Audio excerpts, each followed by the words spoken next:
Selamat datang di channel Indah Kirana, channel tentang alur cerita anime Donghua. Yang suka dengan alur ceritanya, jangan lupa subscribe ya guys, biar gak ketinggalan alur cerita menarik selanjutnya. Tanpa banyak bicara lagi, mari dengarkan alur ceritanya. Semoga terhibur. Bab ke-303, itu adalah Yan Xiao. Wajah Zhongli dipenuhi dengan keterkejutan saat dia menatap Xiao Yan, yang telah melangkah keluar dari penghalang saat ini. Sepasang mata tuanya yang keruh mengungkapkan kejutan yang kaya. Itu benar-benar Yan Xiao. Bukankah dia baru saja menghancurkan dirinya sendiri? Tapi mengapa? Muhan baru saja mengatakan, itu adalah cloning. Itu adalah cloning spiritual. Setelah merenung sejenak, Zhongli dengan cepat mengerti. Tidak mengherankan bahwa Xiao Yan masih hidup setelah menghancurkan dirinya sendiri. Ternyata bukan tubuh aslinya yang telah menghancurkan dirinya sendiri, tetapi cloning spiritualnya. Namun, juga karena ini semua orang tertarik pada teknik cloning spiritual Xiao Yan. Mampu menciptakan cloning yang memiliki kekuatan setengah kaisar jauh lebih praktis daripada boneka. Tentu saja, orang-orang ini tidak sebodoh itu untuk bertarung dengan Xiao Yan demi teknik kultivasi. Setelah tebakan mereka sebelumnya, mereka sekarang semakin penasaran dengan identitas Xiao Yan. Sebelum mereka mengetahui kebenarannya, tidak seorang pun dari mereka akan bertindak gegabah. Lagi pula, jika Xiao Yan benar-benar seseorang dari faksi besar, faksi di belakangnya pasti akan tahu siapa pelakunya jika sesuatu terjadi padanya. Pada saat itu, bahkan jika mereka memperoleh teknik kultivasi dan berhasil mengolahnya, mereka tetap harus membayar harganya dengan nyawa mereka. Meskipun harta itu bagus, seseorang harus hidup untuk menikmatinya. Bagi mereka, hal yang paling berharga bukanlah nyawa mereka sendiri. Anak baik, aku tahu bahwa aku tidak akan salah. Dengan bakat kultivasi yang begitu tinggi, bagaimana dia bisa begitu bodoh? Hahaha. Setelah mengetahui alasan mengapa Xiao Yan menghancurkan dirinya sendiri, Zhongli langsung tertawa terbahak-bahak. Mendengar ini, Xiao Yan mengalihkan pandangannya ke Zhongli dan berkata dengan senyum minta maaf. Maaf, saudara Zhongli, saya tidak memberitahu Anda sebelumnya. Haha. Tidak apa-apa, selama Anda baik-baik saja. Tidak apa-apa, hehe. Sejujurnya, saya jarang melihat guru Muhan mempermalukan dirinya sendiri. Hahaha. Setelah kata-kata Zhongli terdengar, semua orang di alun-alun mengalihkan pandangan mereka ke arah Muhan. Ketika Muhan mendengar kata-kata ini, ekspresinya yang awalnya sangat gelap dan dingin langsung berubah suram. Pada saat ini, aura Muhan masih sangat kuat. Tidak ada satupun luka di tubuhnya. Penghancuran diri inkarnasi Xiao Yan tidak menyebabkan kerusakan substansial pada Muhan. Bahkan, dapat dikatakan bahwa itu sama sekali tidak berguna. Namun, yang mengejutkan semua orang, Muhan saat ini tampaknya berada dalam kondisi yang sangat menyedihkan. Jubah panjang di tubuhnya telah hancur total oleh ledakan itu. Di dadanya, ada tanda merah seukuran telapak tangan yang sangat mencolok. Dari kelihatannya, dia tidak sepenuhnya tidak terluka dalam ledakan sebelumnya. Ketika mereka melihat pemandangan ini, kaisar setengah bela diri di sekitarnya tidak bisa menahan diri untuk tidak menatap Muhan dengan kaget. Mulut mereka terbuka lebar saat mereka menghirup udara dingin. Sulit membayangkan bahwa Muhan, yang bahkan bukan kaisar setengah bela diri bintang 9 dapat melakukannya apapun, akan benar-benar terluka oleh kaisar setengah bela diri bintang 3. Meskipun cedera semacam ini dapat diabaikan, itu masih merupakan penghinaan bagi Muhan. Yan Xiao, bagus, bagus, kau terlalu baik. Awalnya, aku masih ingin bermain denganmu, namun, aku tidak pernah menyangka kau akan bersikeras mencari kematian. Kalau begitu, jangan salahkan orang tua ini. Wajah tua Muhan sangat gelap dan serius saat dia mengutuk dengan tegas. Kata-katanya yang kejam dipenuhi dengan niat membunuh yang tak ada habisnya. Api emas yang marah dipancarkan dari mata tuanya yang keruh. Xiao Yan di depannya benar-benar membuatnya marah. Namun, di hadapan kata-kata dingin Muhan, wajah pucat pasi Xiao Yan tidak menunjukkan banyak ekspresi. Matanya yang hitam pekat yang agar tidak fokus perlahan terangkat dan menatap ke arah Muhan. Xiao Yan menghirup udara dalam-dalam dan perlahan meludahkan 2 kata dari mulutnya. Berisik. 2 kata yang tenang ini menyebabkan mata tua keruh bandi yang hadir tiba-tiba mengeras. Mulut mereka sedikit melebar. Dalam sekejap, mereka sangat terkejut dengan kata-kata Xiao Yan, sehingga mereka tidak dapat mengeluarkan suara apapun. Kata-kata Xiao Yan bisa dianggap sangat sombong di seluruh kota kuno. Xiao Yan mungkin orang pertama yang berani menggunakan kata berisik untuk menggambarkan Muhan. Tentu saja, Xiao Yan juga orang pertama dalam sejarah kota kuno yang mampu melukai Muhan dengan kekuatan setengah kaisar bela diri bintang 3. Meskipun itu hanya luka dangkal. Demikian pula, bahkan di seluruh wilayah selatan, atau bahkan seluruh benua. Mereka yang dapat melukai setengah kaisar beladiri bintang 9 dengan kekuatan setengah kaisar beladiri bintang 3 jelas merupakan eksistensi yang langka seperti bulu burung phoenix dan tanduk kilin.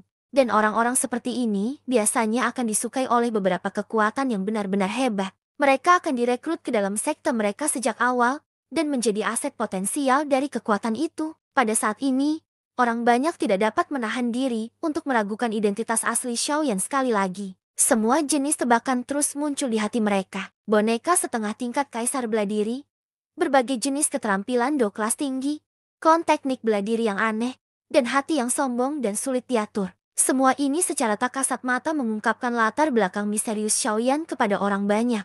Pada saat ini, bahkan hati Muhan tidak dapat menahan diri untuk sedikit tenggelam. Hatinya yang awalnya tenang mengalami beberapa fluktuasi saat ini. Jika Xiaoyan benar-benar seorang junior dari suatu kekuatan besar, maka bahkan jika dia adalah kaisar setengah beladiri bintang 9, dia masih akan menarik bencana yang fatal. Di dunia ini, kaisar setengah beladiri memang bisa disebut ahli. Namun, pada saat yang sama, mereka juga tidak dapat disangka lemah. Dengan kata lain, mereka adalah semut di depan seorang ahli sejati.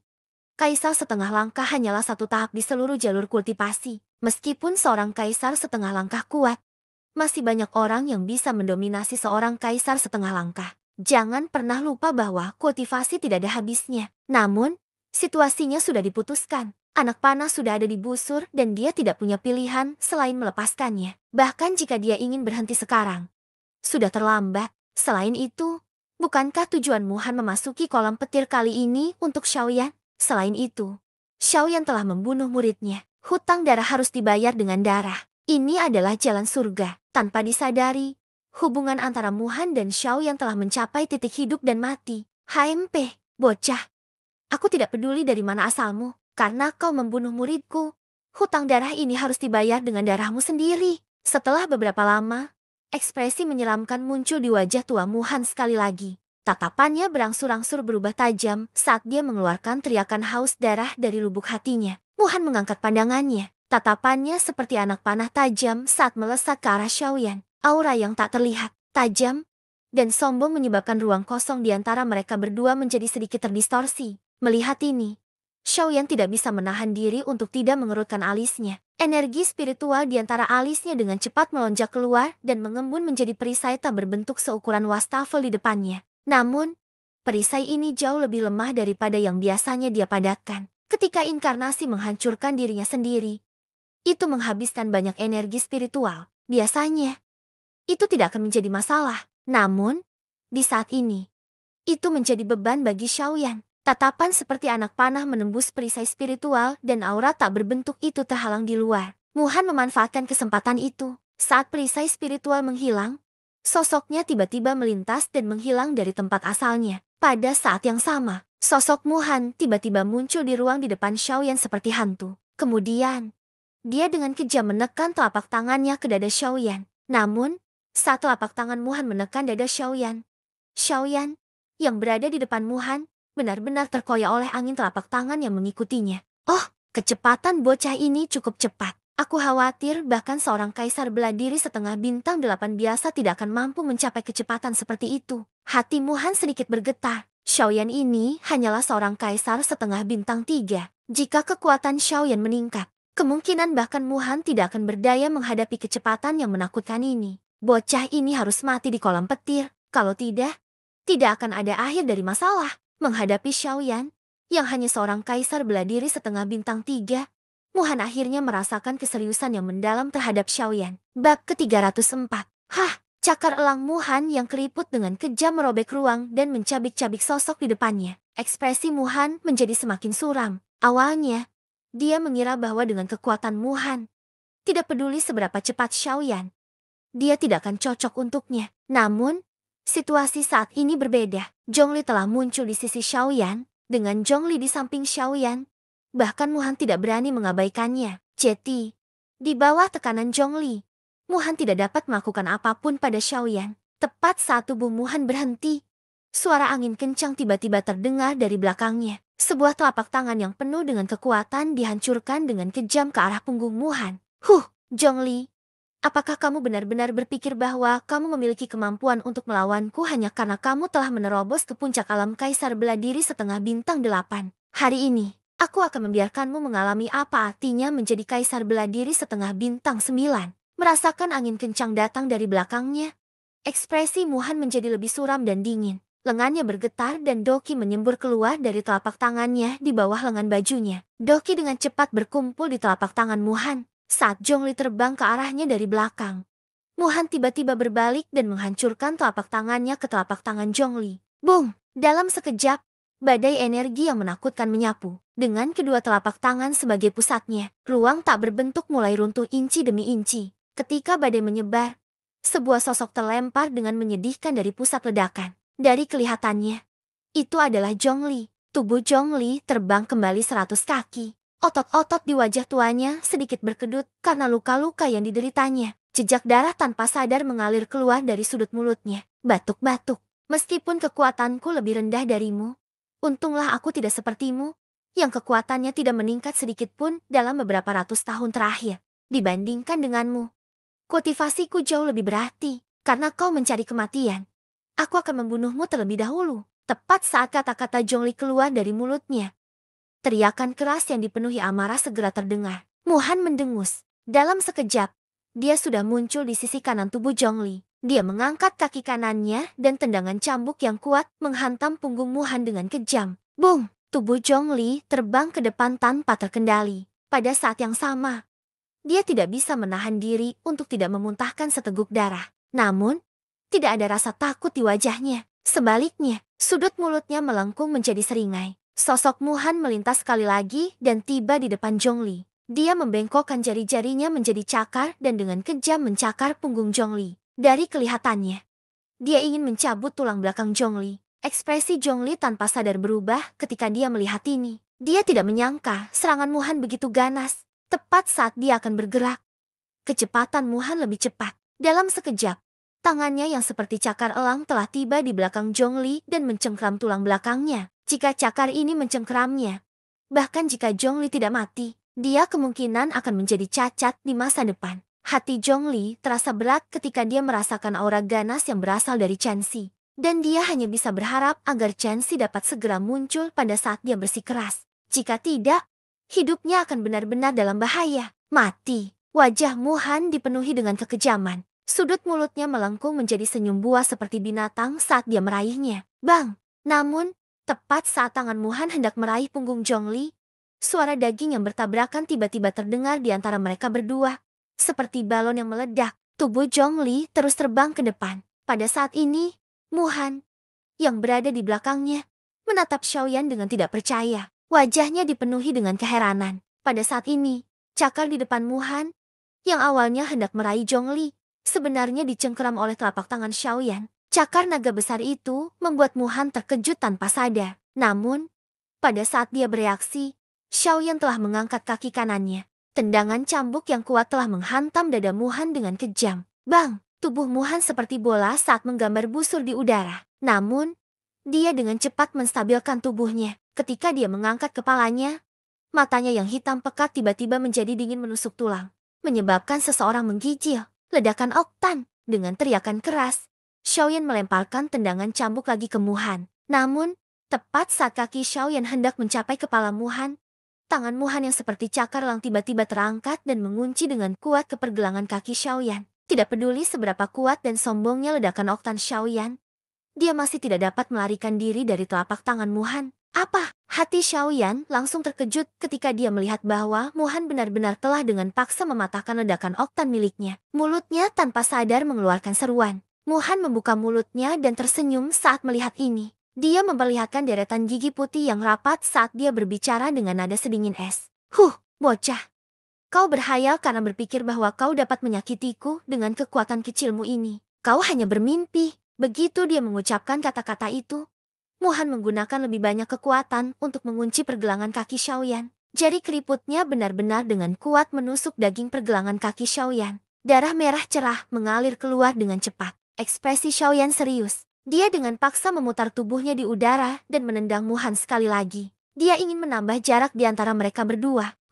Muhan sekali lagi mendengus dingin menanggapi ini. Cakar tangan yang mencengkram pergelangan kaki Xiaoyan tiba-tiba berputar ke atas dengan kekuatan besar. Tubuh Xiaoyan terbang tak terkendali. Tubuhnya yang tampaknya lemah juga terbalik. Tanpa emosi sedikit pun, Muhan dengan kejam melancarkan pukulan. Setelah itu, formasi kecil seukuran telapak tangan berhasil terbentuk di tangan Muhan. Kekuatan pukulan Muhan bahkan lebih mengerikan. Bang! Setelah suara bang yang teredam, wajah Xiaoyan langsung memerah. Dia melebarkan mulutnya dan meludahkan panah darah yang melesat ke arah wajah Muhan. Muhan menyipitkan matanya dan kemarahan di hatinya membumbung tinggi. Cahaya keemasan keluar dari sepasang mata tuanya yang keruh dan dengan cepat membentuk formasi pelindung di depannya. Dia dengan santai mematahkan panah darah yang terbang ke arahnya. Segera setelah itu, Muhan dengan cepat membentuk segel dengan kedua tangannya. Kekuatan jua melonjak keluar dari antara alisnya seperti gelombang pasang. Saat segel berubah, segel emas misterius yang tingginya 100 kaki muncul di depan Muhan. Tidak bagus, Yan Xiao.